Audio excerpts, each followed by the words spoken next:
साथ एक बहुत ही खास मेहमान जुड़े हैं, मोतीलाल ओसवाल के chairman Ramdev Agrawal. Ramdev sir, good morning. सबसे पहले तो सीएनबीसी आवाज़ के स्टूडियो में आप आए, उसके लिए आपका बहुत बहुत आभार। और जो बात मैंने कही कि बाज़ार का एक बुरा दौर बीतता नज़र आ रहा है, एक लग रहा था कि वो जो मार्च और अप्रैल के फर्स्ट हाफ में हुआ वो एक नाइटमेयर था, एक बुरा सपना था जो अब हम भूलने की कोशिश कर रहे हैं। देखिए, जब तकलीफें आती हैं सब तरफ से एक साथ आती है। लोगों को पागल की तरह गोल्ड खरीदने का था, $5,000 $5500 में गोल्ड खरीदने का था। फिर उसके बाद ऑयल भी डबल हो गया, फिर एफआईज को भी बेचने का था, एआई स्टोरी भी उल्टा हो गया, और उसके ऊपर से ये सूखा मतलब मानसून का भी एक फेयर आ गया। और ऐसा मानसून का फेयर आया कि जून महीने में कि ज़ीरो बारिश फॉर द एंटायर 15-20 डेज। तो उसी कारण से क्या होता है, सब ये तकलीफें एक साथ आती हैं। And weaker currency leads to even weaker मतलब इंटेंस एफआई सेलिंग। तो ये सब तरह से तकलीफ आई और फिर भी बाजार जो है कितना नीचे में गया, 23,000 के आसपास गया ना, 22,180 तक गया वही जो भी। तो वहाँ पर जो है काफ़ी मतलब ना 26,000 और 22,000 के बीच में पूरा मतलब 2 साल निकाल दिया उन्होंने। और अर्निंग्स धीरे धीरे बढ़ते ही रहे, कभी 8% कभी 10%। तो मुझे ऐसा लगता है कि जो जिस ढंग से स्ट्रेंथ दिख रहा है इकोनॉमी में, वैसे भाई सबसे ज़्यादा हाई फ्रीक्वेंसी नंबर आता है आपको ऑटोमोटिव का। बिल्कुल। तो वहाँ पर 22-25% का वॉल्यूम ग्रोथ है। मतलब ट्रैक्टर में 21-22% वॉल्यूम ग्रोथ होना इंडस्ट्री लेवल पे, कार पे 20-22%, आपका ऑटो टू व्हीलर्स में भी सो मेरे ख्याल से एक ग्रोथ का फेज़ आया है इंडियन इकोनॉमी में वापस। क्रेडिट ग्रोथ देखें तो 17% है, which is very strong sign. Inflation भी 3-4% के आसपास है। तो ऐसा लग रहा है कि इस साल नॉमिनल जीडीपी ग्रोथ 11-12% होगा। और earnings growth which is the core for us, ऐसा लगता है to surprise the analyst first time. मतलब उन्होंने बोला होगा यदि मान लो 12% तो आएगा 15-16%, यदि 15% बोलेंगे तो 17-18%। ये पहला साल होगा जब उनको अपसाइड सरप्राइज मिलेगा। और सो मुझे लग रहा है कि ये साल is a surprise, earning surprise आएगा। और एफआई का भी थोड़ा रवैया बदलना चाहिए, उसके बारे में कोई कंट्रोल नहीं किसी का। लेकिन यदि उनका रवैया बदले, यदि मान लो खरीदने के बदले में यदि बेचना बंद करें तो भी बाजार के सरप्राइज ऑन द अपसाइड, ऐसा लगता है मुझे। बिल्कुल। रामदेव साहब, पता है आपने जो पहले आंसर में इतना मुझे सामान दिया है, मैं इसके ऊपर 2 घंटे शो कर सकता हूँ, क्योंकि इतने टॉपिक्स आपने बोले हैं। तो उनमें से मैं पिक करूंगा अब। ठीक है, सबसे पहले जो आपने बात की कि हम 26,000 से 22,200 तक गए, ठीक है, इतनी एफआई सेलिंग, इतना नेगेटिव सब कुछ होने के बाद पहले वाली मार्केट में अगर इस तरीके के नेगेटिव आए होते तो हम 15,000 हो जाते हैं ना। तो इसमें एक चीज तो ये अब क्लियर हो गई कि डोमेस्टिक कहीं नहीं जा रहा है, वो सपोर्ट कर रहा है। और एफआई इसमें मैं अगर ये वाला एंगल जोड़ दूं, अगर ये थोड़ी सी कोरिया की मार्केट है या फिर ये जो बाकी की मार्केट है जहाँ पर जिस तरीके से अब थोड़ा सा प्रेशर आ रहा है, क्या वो पैसा थोड़ा वापस भारत की तरफ लौट सकता है? एफआई का क्या बिहेवियर होगा उसके बोलने का, उनके लिए बहुत ऑप्शंस हैं। बट आप काफी इंटरेक्ट करते हैं, तो इंटरेक्ट करते हैं, लेकिन भाई एक आदमी से इंटरेक्ट करते हैं, वो तो बेचारा रो रहे हैं। उनका पोर्टफोलियो 1/3 हो गया, हाफ हो गया है, नॉट परफॉर्म, और दूसरे मार्केट में बहुत अच्छा परफॉर्मेंस है। तो उनके दुख दर्द बहुत अलग है ना। तो उनको अच्छा, उनका प्रायोरिटी भी नहीं इंडिया का लोकेशन। देखिए 20% जो एमएससीआई का लोकेशन था इमर्जिंग मार्केट में, वो घट के 11 हो गया। 11 में भी 4-5%, वो लोग बोलते हैं कि 4-5% अंडरवेट है। मतलब now India is reduced to 6-7% allocation in emerging market. Okay. मतलब it doesn't matter. Actually, India has become irrelevant in overall larger portfolios, which is very unfortunate. But जो sustained selling हुआ है 2-3 साल में, उसके कारण से ऐसी नौबत आई है। लेकिन इंडिया का जो कहानी है वो सेक्युलर कहानी है, उसका कहानी कंपाउंडिंग कहानी है, जो पीछे 10-20 साल में, वो आगे 10-20 साल में भी होगा। और इस साल जो ग्रोथ पिकअप हुआ है, इससे लोगों को फिर वापस मिलेगा। अर्षद भाई, अभी मतलब India can we afford to ignore India? मेरे को ऐसा लगता है कि इंडिया कहानी इतना कंपल्सिव है कि डोमेस्टिक्स तो खैर खरीदेंगे, at some point of time they will look back and they will come. लेकिन जब वो खरीदने आएंगे वो प्राइस नहीं मिलेंगे तो आप देखो क्या होता है। मतलब वो ये फॉर्म सब बेच तो चले गए वो, लेकिन उनकी बाइंग भी बहुत तूफान होती है। जब वो उनका जब मूड आता है तो एक दिन में वो $1 बिलियन भी खरीदना नहीं देखते ना, वो तो मतलब एकदम फिर वो एलोकेशन हो गया तो मतलब उनको डालने का पैसा, और वो जल्दी में डालने का है। तो वो चीज़ जो है, यदि हम sustained earning, I think this is where the जो पॉलिसी मेकर्स हैं, जो जिस ढंग से जो इकोनॉमी को मैनेज कर रहे हैं दिल्ली में, वो उनको ये बात समझ में आनी चाहिए कि भाई वो लोग क्या करेंगे, अपने पास कंट्रोल नहीं है, लेकिन हम क्या करते हैं वो तो सकते हैं, हाँ। जैसे हमारी इकोनॉमी 7.5% 8% से ग्रो हो रही है, विच इज़ फैंटास्टिक। तो वो ग्रोथ जो है जिसके कारण से हो, चाहे क्रेडिट ग्रोथ के कारण से है या गुड सप्लाई साइड मैनेजमेंट है, जैसे भी है, उनको अच्छा समझ है, मेरे को उतना समझ नहीं है, लेकिन keeping this 7.5-8% growth with 3-4% inflation, even if inflation is somewhat higher, say 4 to 5%, I think we should not allow the growth to slow down. जिस दिन growth slow down होगा, वो जो रहस्य है वो भी भाग जाएंगे यहाँ से। आपने अर्निंग्स ग्रोथ पर 4 बार बात की और अब आप कह रहे हैं कि 17% के करीब का Credit growth है। 17% क्रेडिट ग्रोथ है और अर्निंग्स ग्रोथ आप कह रहे हैं कि इस बार पॉजिटिवली सरप्राइज करेगा जितने भी एस्टिमेट्स हैं उसके मुकाबले। तो ये क्रेडिट ग्रोथ, अर्निंग्स ग्रोथ और क्योंकि आपने कंजम्पशन की बात की, ऑटोमोबाइल नंबर्स की बात की, इन सबको अगर जोड़ दें तो क्या जो दो सबसे बड़े पिलर हमारी मार्केट के नॉर्मली रहते हैं, कंजम्पशन और फाइनेंशियल सर्विसेज, क्या वही लीड करेंगे मार्केट को? ऑटो कंजम्पशन में आप ऑटोमोटिव को तो आप नंबर देखिए, हाई फ्रीक्वेंसी नंबर है, आपको अभी 1 हफ्ता पहले नंबर आया सबका, है ना, तो ये मोमेंटम फुल चालू है। अच्छा, आपको जीएसटी कट किया है जो, वो it is absolutely brilliant decision, 28 से 18, इससे आपका देखिए जीएसटी कलेक्शन भी इस महीने में 14% बढ़ा है। तो मतलब अब जो वो बेस इफेक्ट था और जो रेट कट हुआ था वो भी रिकवर हो गया और गवर्नमेंट का revenues are looking very good.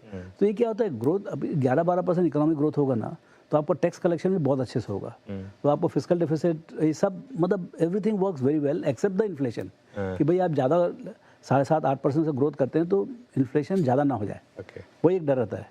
तो यदि इन्फ्लेशन 3.5-4% है तो मेरे ख्याल से I think we can go on. अब कब तक चल सकता है वो देखना पड़ेगा, बट मुझे लगता है कि now monsoon has also picked up, सब चीज़ें जो चारों पांचों चीज़ें थी। अच्छा, इसके बाद से आप ये ना भूलें कि ग्लोबल कैपेक्स बूम है।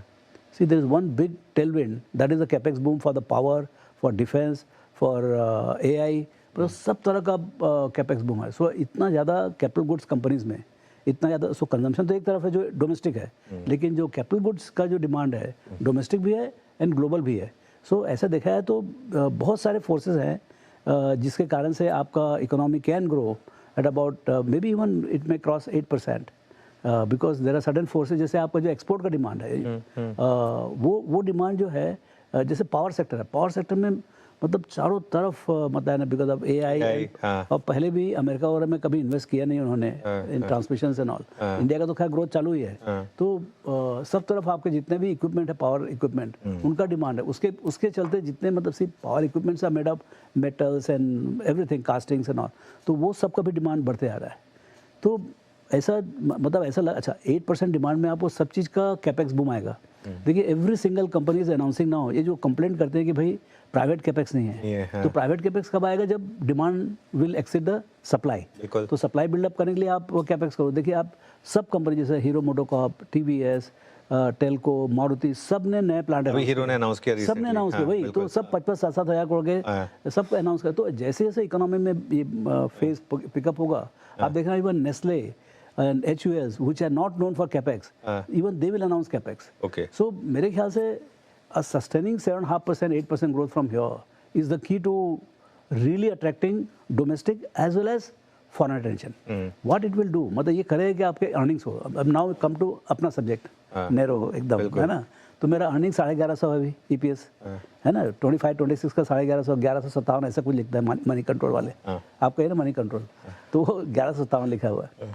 हमारे सब एनालिस्टों का अलग अलग है, बट 1150 तो इस बार यदि 15-17% ग्रोथ आया है तो you are looking at any between 1250 to 1300। Okay, 27-28 जो है वो यदि उस वापस 15% बढ़ाओ तो 1450 से 1500 के आसपास EPS आ सकता है, 1500 के। तो 2 साल के अंदर मुझे ऐसा लगता है यदि मान लो यदि आप P मल्टीपल दो 20-21 का, तो 30 से 32 हज़ार, तो मतलब नाउ मतलब इट इज गेटिंग, सी हर चीज़ अपने हिसाब से नहीं होता, वो कोई 32,000 नहीं जाने वाला, पहले जाकर 35,000 फिर 32 में आगे रुकेगा। तो ये जो है मतलब नाउ मतलब आप जितना देरी करोगे उतना ही बड़ा रॉकेट का लॉन्च होगा। बिल्कुल। अच्छा, एक चीज़, सिंस आपने टैक्स बोयेंसी की बात की और आपने कहा कि FIs क्या करेंगे हमें नहीं पता, लेकिन हम कुछ कर सकते हैं। सरकार ने एक छोटा सा स्टेप उठाया, जिस बॉन्ड्स में टैक्स एग्जेम्प्ट किया, बड़ा पैसा आया, ठीक है, और उसका शायद सेंटिमेंट इम्पैक्ट, इक्विटी का भी आउटफ्लो रुक गया। क्या थोड़ी सी एक इस पर भी काम हो जाए थोड़ा सा कुछ समय के लिए, सही 2 साल के लिए, कैपिटल मार्केट को रिवाइव करने के लिए, अगर कैपिटल गेंस टैक्स पर भी थोड़ा सा काम जितना करें उतना कम है। मतलब जैसे वो जो उनका जो मेन डिमांड है, one of the demand I believe is कि भाई आप डॉलर टू डॉलर करो, बिकॉज वो डॉलर लेके आए तो रुपी डेप्रिसिएशन होता है, तो वो ये तो परमानेंट प्रॉब्लम है रुपी डेप्रिसिएशन का। तो आप जो है ना जितना डॉलर लेके आए उसके ऊपर कैपिटल गेंस लगाएं आप। मतलब आप यदि $1 बिलियन लेके आए हैं तो $1 बिलियन वापस ले आ रहे हो, तो मतलब अभी आप क्या है, रुपी इज डेप्रिसिएटेड सो मच कि एक्चुअली उनको डॉलर में लॉस है बट रुपी में कैपिटल गेंस आ रहा है, तो उल्टा तो जेब से जा रहा है। एक तो घाटा कर रहे हैं, उसके ऊपर से वो टैक्स भर रहे हैं। सो वो that is I think very serious, और वो जो है ना उसमें तो माफ इमीडिएटली करना चाहिए। ओके, तो वो इस टाइप की सुनवाई जो है ना थोड़ा डायनामिक वे में करेंगे तो बाकी तो देखिए एक प्रकार देखिए जब वो आए तब भी टैक्स था, ऐसा नहीं है कि टैक्स बाद में बदल दिया। When they invested in, तो टैक्स तो था ही। वो तो बाद में 90s के बजट में वो चीज था। टैक्स एक मतलब आपके ओवरऑल कैलकुलेशन उसका अंतर पड़ता है, और एक्चुअली इसका इम्पैक्ट तो जरूर पॉजिटिव होगा, लेकिन ऐसा नहीं है कि सिर्फ टैक्स के कारण से लोग नहीं आ रहे हैं, उनके कारण दूसरे हैं। एक तो यहाँ economy, Indian economy slow down हो गया था, दूसरा ये एआई में बहुत बड़ा तूफान, बाकी जगह बहुत पैसा बन रहा है, बहुत ज़्यादा। अच्छा, हमारा जो valuation level because of sustain domestic buying, आपका जो वैल्यूएशन था ये भी थोड़ा बहुत ज़्यादा प्रीमियम हो गया था। वो 10, 12, 15 के पी में थे और हम 22, 23, 24 में थे, तो हम अब 21 में आ गए हैं, और अगले साल ऐसा लगता है कि अगले साल का ये नंबर आया है तो आप 18 के आसपास आ जाओगे, वो 20 पे आ गए हैं। तो अब वो जो प्रीमियम जो है वो खत्म हो गया है, तो now we are equal, and now यहाँ से क्या है, मेरा सस्टेन अर्निंग्स ग्रोथ आएगा। बिल्कुल, देखिए मेरे फाइनेंशियल्स अच्छे हो गए, टेक जो है इतना मार पीट दिया कि आप उसका वेट ही कम हो गया है। अभी क्या है, जो पहले 13-14% था वो 7-8% हो गया। तो even if it doesn't grow much, मतलब टेक में अभी भी वो क्वेश्चन मार्क है कितना ग्रो करेगा। ठीक है, एआई का उतना ज़्यादा डायरेक्ट इम्पैक्ट ना पड़े इमीडिएटली, लेकिन 7-8% ग्रोथ उतना ही रहने वाला है। तो लेकिन जो आपका जो because of credit slow down, जो आपका जो 35% आपका बैंकिंग फाइनेंस जो स्लो डाउन हो गया था, उसमें फुल ब्लास्ट है अभी, फुल ब्लास्ट है। अच्छा, आपने जो बात की है मैं इस पर आता हूँ, आपने इतने साइकिल देखी हैं, ये जो एआई का बूम आया इसके बाद अब जो हमारी आईटी स्टॉक्स हैं वो कोविड लेवल पे आ चुके हैं मोर और लेस, ठीक है। तो अभी यहाँ पर एज अ सेक्टर यहाँ पर वैल्यू बेट है या फिर वैल्यू ट्रैप है इस समय आईटी में, मतलब आपका व्यू क्या है इस समय?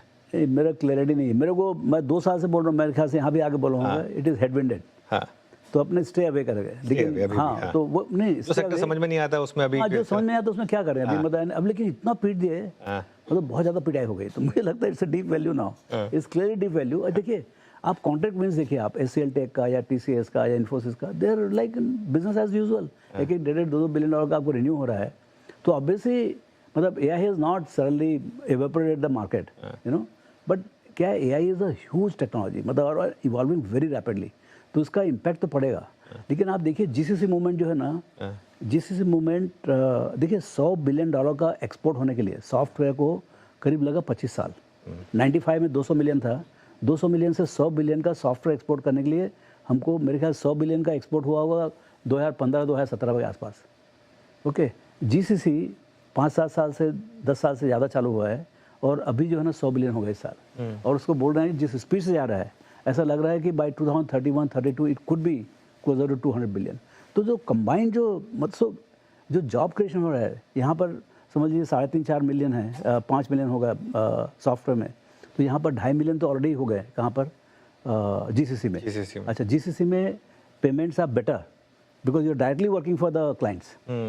यहाँ पर तो इंटरमीडिएट है ना, इन्फोसिस, टीसीएस, वहाँ पर तो डायरेक्ट क्लाइंट्स के लिए काम कर रहे हैं। तो ये जो at a country level the boom is as big. Okay, okay, boom is on actually, एक नई opportunity at a country level. हाँ, जो सॉफ्ट के थ्रू एम्प्लॉयमेंट होता है, दैट अभी आज देखिए पेपर में पढ़िए आप, 45 मिलियन का फर्स्ट हाफ में लीजिंग हुआ है इंडिया में, उसमें से 50% इज फॉर जीसीसीज। तो आप समझ लीजिए पूरे साल का कितना होगा, 90 मिलियन, मेरे ख्याल से वर्ल्ड का लार्जेस्ट कॉमर्शियल लीजिंग होगा। तो ये जो बूम हो रहा है, इससे देखिए रियल इकोनॉमी किससे इम्पैक्ट पड़ता है। आपने यदि 100 स्क्वायर फीट का किसी को जॉब देते हैं जीसीसी में, उसको 1000 स्क्वायर फीट का घर चाहिए, तो 100 स्क्वायर फीट तो गूगल बना देगा, लेकिन 1000 स्क्वायर फीट का घर कौन बनाएगा? सब रियल एस्टेट वाले बनाएंगे। और उसमें सब कुछ लगता है, लोहा, लक्कड़, सीमेंट, टाइल्स, पूरा का पूरा फुल ट्रिकल डाउन इफेक्ट है। और ये ऐसा नहीं 6 महीने के लिए एक बार है, ये परमानेंट है। जो जॉब मिला आपको I hope it is for 5 years, 10 years, 15 years. तो ये जो मतलब जो पुश है इकोनॉमी में वो रियल है, और उसी कारण से आपका जो डिमांड है सब चीज़ का वो बढ़ता है. मैं कई लोग से बात करता हूँ, रोज़ ही कोई ना कोई मिलता है, सब लोग का नाउ कई लोग की जो बिजनेसेस जो 2-3 साल से स्टैग्नेंट थी, दे आर सेइंग रिवाइवल. अच्छा राम सर, एक बहुत ही बड़ा मार्केट के लिए एक मूवमेंट आने वाला है, या मतलब आ चुका है. एनएससी का आईपीओ आएगा, ठीक है. एक सॉर्ट ऑफ मोनोपोली बिजनेस जिसमें काफ़ी लोग काफ़ी समय से वेट कर रहे हैं. आपने भी काफ़ी अर्ली स्टेज में इन्वेस्ट किया था एनएससी में. जब इस तरीके का बिजनेस आकर लिस्ट होता है तो उसके क्या मायने होते हैं बाजार के लिए, और वो पूरे इकोसिस्टम के लिए क्या मायने रखता है फिर? एक तो ये है कि भाई देखिए, आपके पास एनएससी इज़ ऑफ कोर्स सरताज है, मतलब कैपिटल मार्केट का. और मतलब ये globally most, I think NSC ऐसा कोई मशीन नहीं है पूरे वर्ल्ड में. बिल्कुल. जितना नंबर ऑफ ट्रांजेक्शंस और जितने एफिशिएंसी से प्रोसेस करते हैं डिफेक्ट फ्री, वो मेरे ख्याल से ऐसा मशीन दुनिया में नहीं. मतलब यानी ये सब मतलब world wide this is one of the tech innovation का मतलब जगह है. सो यूनिक है. दूसरा ये है कि अब अभी तो मोनोपोली नहीं बोल सकते, अभी ड्यूओपोली है, बीएसई भी है साथ में. लेकिन जो उन्होंने जो बाजार जिस ढंग से डेवलप किया, मैं तो पूरा डे 1 से मैं मेंबर हूँ एनएससी का, तो मैं 94 से देखा हूँ कहाँ से कहाँ तक पहुँच गए हैं. और ये जैसे जैसे सी मेरा इसमें क्या खास बात क्या है कि this rise of capital market. Capital market कुछ नहीं था, मतलब आप समझिए 4-5 साल पहले बीएससी का भी मार्केट कैप 8-10 हज़ार करोड़ था, या उससे भी कम था, है ना. आज के दिन में लाख 1.5 लाख करोड़ का मार्केट कैप है ना. सो ये पूरे इंडस्ट्री में 5 कंपनी हो गई जिनकी मोर देन 1 लाख करोड़ का मार्केट कैप है. आपका एनएससी हो जाएगा, बीएससी हो गया है, एचडीएफसी म्यूचुअल फंड हो गया है, एसबीआई हो जाएगा, एंड आपका आईसीआईसीआई म्यूचुअल फंड. 5 ग्रो, एक ब्रोकर का भी मतलब 1-1.25 लाख करोड़ का मार्केट कैप है. तो ऐसे 5-6 एंटिटीज़ जो है ना वो 1 लाख करोड़ के ऊपर हैं. कितनी इंडस्ट्री जहाँ पर मतलब इतने सारे कंपनी जो है वो मतलब 20 लाख करोड़ का मार्केट कैप हो जाएगा डायरेक्ट. तो मुझे लगता है कि this is rise of capital market, this is rise of financialisation. And ये तो शुरुआत है. ये तो मतलब 2000 मतलब ये 5 साल की जर्नी हुई. अगले 20 साल में 25 साल में क्या होगा वो आपको ज़्यादा अंदाज होगा इसका. नहीं, आपसे ज़्यादा किसको अंदाज़ा होगा. अच्छा बिल्कुल. एक और स्पेस रामदेव जी जहाँ पर आप काफ़ी बुलिश रहे और काफ़ी पैसा भी बना, न्यू एज. आपने जेप्टो में भी आप अर्ली इन्वेस्टर रहे, अब उनका भी आईपीओ आ रहा है. ये स्पेस में अभी भी आपको लग रहा है कि बड़ा पैसा बनेगा यहाँ से? देखिए ये तो किसी अनुज एक ख्याल रखिए, कैटेगरी नई कैटेगरी कभी कभी बनती है, रोज रोज नहीं बनती. जैसे मैंने देखा कि नई कैटेगरी कब बनी, जब 94 में सबसे पहले जब प्राइवेटाइजेशन ऑफ बैंक्स हुए, तब एचडीएफसी बना. ओके, 800 करोड़ में पूरा एचडीएफसी मिलता था. 40 रुपये भाव था, 200 करोड़ का इक्विटी था. 800,000 करोड़ में एंड जबरदस्त लिक्विडिटी था. मतलब you could by 10 lakh shares in 10 minutes without disturbing the price. ऐसा हालत था. ओके, वहाँ से वो बैंक बना 12 लाख 15 लाख करोड़ का 25 साल में नॉन स्टॉप. तो that was a category creation, private sector banks led by HDFC. That was one. 2002 में 3 में आपका बना भारती एयरटेल. मतलब जब अपने पास में फ़ोन नहीं था, एमटीएनएल का है वो सब होता था. कुछ नहीं, 40 मिलियन टोटल फ़ोन थे. 16 रुपए की एक इनकमिंग कॉल होती थी. वो एक बात है कॉस्ट, लेकिन था ही नहीं, कनेक्टिविटी नहीं था. पूरा कंट्री हुआ डिसकनेक्टेड कंट्री, अनकनेक्टेड कंट्री. वहाँ जो आपका कैटेगरी खड़ा हुआ जिसमें month on month there was 7-8% growth. जब हमने भारतीय में पैसे बनाए, ओके, जब वो आईपीओ से भी नीचे आ गया था. हाँ, आधा हो गया था भाव. 45 रुपये में आईपीओ हुआ था, 18 का भाव हो गया था. तो हमने 23 में खरीदा था. वो 23 रुपये वाला शेयर आज 2300 का भाव है. एक 1:1 स्प्लिट के बाद है भाव. बिल्कुल. 18 क्या भाव है भारतीय? 1850-1900 के करीब है. तो 19-3800 मतलब 4000 का भाव है वो 23 रुपये वाला शेयर. ओके, तो ये इस टाइप का कैटेगरी जो क्रिएशन जो होता है ना, एक तो थोड़ा टाइम लगता है बट बहुत बड़ा होता है. तो ये जो आपको क्विक कॉमर्स है, ये बहुत बड़ा कैटेगरी क्रिएशन है. इस ये कैटेगरी जो है मुझे लगता है कि आज के दिन में घाटे में है पक्का. बट ये कैटेगरी जो बनेगा, मतलब मेरे को लगता है it will be like a 30-40-50 lakh crore category in next से 10 ईयर्स. ओके, 10 ईयर्स में पक्का ये 30-35-40 लाख करोड़ पूरा. It will change the retailing. मतलब आपके घर में किस ढंग से ग्रोसरी खरीदी जाती है वो बदल जाएगा पूरा. ऐसा नहीं कि ये कॉर्नर शॉप कहीं जा रहा है, लेकिन कोई बोलता है कि भाई 50-50 हो जाएगा. जो कॉर्नर शॉप है वो चलेगा और बाकी जो सब क्विक कॉमर्स आएगा. और उसके जो भी और दूसरे भी फॉर्मेट्स आएंगे स्पेशलाइज्ड. तो delivered at home will be the way to buy the grocery. Grocery का बोलते हैं अभी 600 बिलियन का मार्केट है अभी, जो मेनली जनरल ट्रेड से होता है, जीटी से। अगले 10 साल में तो डबल हो ही जाएगा। ठीक बात है ना? तो जो जब 1 ट्रिलियन 1.2 ट्रिलियन मतलब 100 लाख करोड़ का कैटेगरी बनेगा ये, उसमें से 50% विल बी क्विक कॉमर्स, तो 40-50 लाख करोड़ का बनेगा। अभी कितना है? 1 लाख करोड़ का। तो बहुत, लेकिन जैसे मैं आपको पहले बोला, ये मालूम है क्या होगा, कब होगा और कैसे होगा। अच्छा, इसमें क्या है, because they are building the category, there are losses, cost of acquisition है, इनके पास कोई स्टोर्स है नहीं, तो जो भी आप कस्टमर लेके आते हो उसका there is a cost of acquisition. तो उसका अकाउंटिंग का चक्कर है कि भाई सब आपको पीएनएल में ही लिखना पड़ता है, जो भी कॉस्ट है। अभी आज के दिन में यदि 50,000 वो टर्नओवर है, तो 50,000 टर्नओवर क्या बिना कुछ दुकान खोले तो हो जाएगा? There be cost of acquiring customers, उसके लिए आपको पैसे लगते हैं, तो 10-12 हज़ार करोड़ लगा होगा उनको। सो ये जो लॉस जो है वो अच्छा नहीं दिखता है पब्लिक इन्वेस्टर के लिए। It is a very painful thing to see. अब ये कब तक चलेगा, कभी मतलब इसका ये तो जरूरी है कि दे विल मेक मनी, पूरा category will make money. Who wins who loses वो समय बताएगा, बट बहुत बड़ा कैटेगरी बनेगा, ख्याल रखिएगा। 25-30 लाख करोड़ तो मेरे को पक्का दिख रहा है अगले 10-12 साल में। तो यहाँ से भी it can keep growing at 40-50% for many years to come, may be a decade और 2। अब सवाल ये इसमें जीतेगा कौन? तो पहले हमने स्विगी में लगाया, तो स्विगी में भी पैसे नहीं बने, जो भाव से लिस्ट हुआ वही भाव से, मतलब भाव है समझ लो, पैसे नहीं बने। अभी जेप्टो है, उसमें भी पैसे नहीं बने हैं, पैसे नहीं बने। जब लिस्ट होगा तो मालूम पड़ेगा क्या होता है, तब देखेंगे क्या होता है। लेकिन मैं एक ही बोल रहा हूँ, हमको मालूम है होगा क्या। नहीं, इटर्नल में अच्छा पैसा बना आपका, लेकिन इटर्नल में अच्छा पैसा बना, उसमें 2-4 बार आगे पीछे अच्छा है, उसमें पैसे बने। और सी इसमें क्या, winner, it's not winner takes it all. इसमें जैसे अभी टेलीकॉम है, अब 50% जियो के पास है, 50% भारती के पास, दोनों मजा कर रहे हैं, दोनों 50-50 हज़ार करोड़ कमा रहे हैं। तो ऐसे ये भी बनेगा। और ये रियल एफएमसीजी है, इसमें एसेट लाइट है, बहुत एसेट लाइट है। Telecom is very asset heavy. उधर अभी भी जियो का RO is not more than 14-15%। इधर क्या है, कैपिटल एसेट है ही नहीं, मतलब balance sheet is, balance sheet is absolutely light. तो जिस दिन भी प्रॉफिट आएगा आरओ भी 150%। So this 100 P business. यदि 1000 करोड़ भी कमाया, अब जैसे मान लो ब्लिंकिट का मान लो 1 लाख करोड़ टर्न होता है और 2% नेट मार्जिन कमाता है, 2000 करोड़ होता है, तो 2000 करोड़ 100 का पी के 2 लाख करोड़ बनता है मिनिमम। ऐसे वैल्यूएशन बनेंगे इसके। सो ये कैटेगरी बहुत इंटरेस्टिंग है। अभी देखिए रियल मालूम पड़ेगा जब लिस्ट हो जाएगा, ठीक है, उसके पहले तो क्या बोल सकते हैं। अच्छा रामदास सर, 2 सवाल। एक ऐसा सेक्टर जहां पर आपको लग रहा है कि कंसेंसस बहुत ज़्यादा बुलिश है, लेकिन आप थोड़ा सा उसको लेकर नेगेटिव हो, ऐसा कोई सेक्टर है, ऐसी कोई थीम है ना?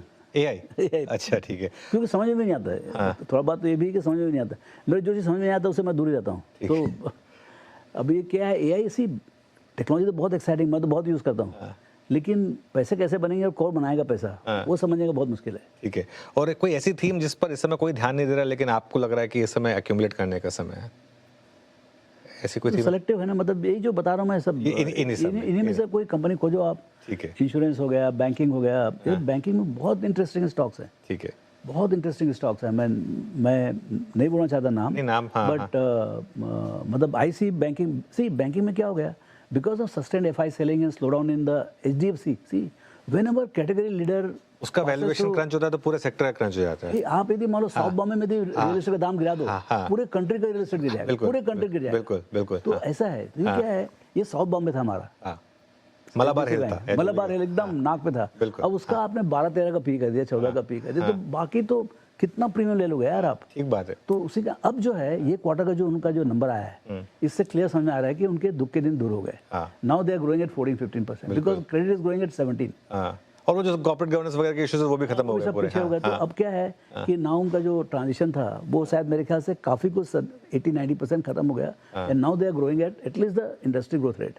सो उससे क्या होगा कि भाई आपका जो देखिए एफआई का होल्डिंग था 54% at the peak, they sold 12% of 12 lakh, मतलब एक 1.5 लाख करोड़ तो खाली तक ये भाव से बेचेंगे वो लोग, बट दे स्टिल ओन 42-43%। तो ये जो है ना इस टाइप का, उसी कारण से क्या हुआ पूरा इंडस्ट्री का, मतलब बट 17 का क्रेडिट ग्रोथ में you are able to get the stocks at 12-13 P. मुझे तो नहीं समझ में आता है, ट्रेमेंडस अपॉर्चुनिटी। चलिए रामदेव जी, समय की कमी होती है क्योंकि आधे घंटे का शो कर पाते हैं हम, पॉडकास्ट तो हम लंबा कर सकते हैं वैसे। अच्छा, एक फिर आखिरी सवाल आपसे। नॉर्मली मैं जब भी आपसे बात करता हूँ, आप बात कहते हैं कि हमको सिर्फ ये देखना है कि डाउन साइड कितनी, क्योंकि अपसाइड तो जैसे आपने बोला 35,000 36,000 भी जा सकता है। अभी जो वॉर का लो बना था, आपको लग रहा है कि ये हमारा नहीं टूटना चाहिए अभी, तो मतलब है ना, कुछ और नया कार्यक्रम होना पड़ेगा उसके लिए, क्योंकि देखिए मेरे को अर्निंग्स का ज़्यादा भरोसा है। हाँ। एंड मेरे को लगता है एनालिस्ट लोग देयर अंडरस्टिमेटिंग, मैं तो we could be closer to 1500 in 28। In 2020 यदि 15-17% क्रेडिट ग्रोथ रहा, हाँ। तो मैं बोलता हूँ आपको 27-28 विल सरप्राइज अस। हाँ। क्योंकि अभी देखिए 26-27 में अभी भी मतलब पहला क्वार्टर तो $100 ऑयल में हुआ, तो पहला क्वार्टर थोड़ा इफी रहेगा in terms of margin. Top line तो भयंकर आएगा, लेकिन मार्जिन थोड़ा स्क्वीज रहेगा। बट ये जो $60-70 का ऑयल है, अभी $70 तो हुआ है ना, अभी ऐसा रुका थोड़ी है यहाँ से, हो सकता है it can fall very sharply. तो ये कैसे बनता है, मतलब पूरा इकोनॉमी कैसे चलता है यहाँ से, मुझे आई एम क्वाइट ऑप्टिमिस्टिक कि ये साल तो बहुत अच्छा चलेगा, फिर देखिए कैसे इन्फ्लेशन चलता है। चलिए, अच्छा, रिधम देसाई का बुल केस टारगेट है सेंसेक्स का 1 लाख, फिर रामदेव अग्रवाल का बुल केस टारगेट क्या होगा? अरे मेरा तो 5-6 साल का टारगेट रहता है, हर बार डबल ही रहता है। जैसे मतलब है ये आपका निफ्टी 50,000 पक्का होगा 5 से 6 साल में, और ये भी आप डबल कर लो क्या। चलिए, डबल कर लेंगे। रामदेव साहब, बहुत बहुत शुक्रिया आज हमारे साथ जुड़ने के लिए, अच्छा लगा आपसे बात करके as always. Thank you so much. चलिए।